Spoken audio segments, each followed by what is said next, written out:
La première, disons, modernisation importante qui a été faite par mon père dans les années 60, c'est ce que vous venez de voir, c'est la distribution, le stockage et la distribution de terre par cette chaîne de distribution et de transport vers la trémie que vous avez là.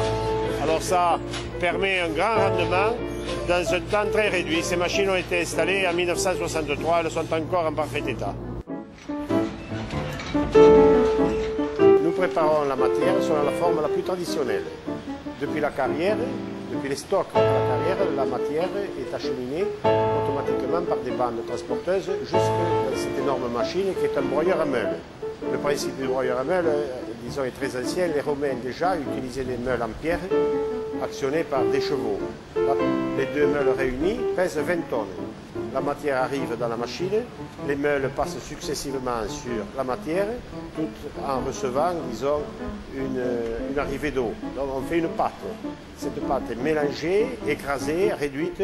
Les particules, les parties les plus dures, même s'il y a des fois un caillou, c'est écrasé, ça devient du sable mélangé à la matière et c'est acheminé ensuite dans une machine de finition qu'on appelle laminoir.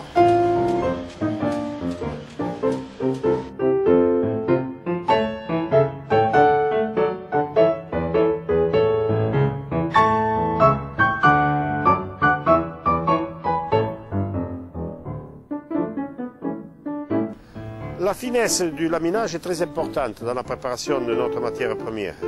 Chaque environ 20 heures de fonctionnement de machine, nous sommes obligés de rectifier les cylindres.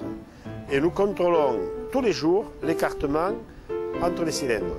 Il faut qu'il soit réglé à 7 dixièmes. Et nous le contrôlons avec des piges en métal que l'on passe entre les cylindres et on mesure ensuite l'écartement pour contrôler le laminage précis inférieur à 1 mm.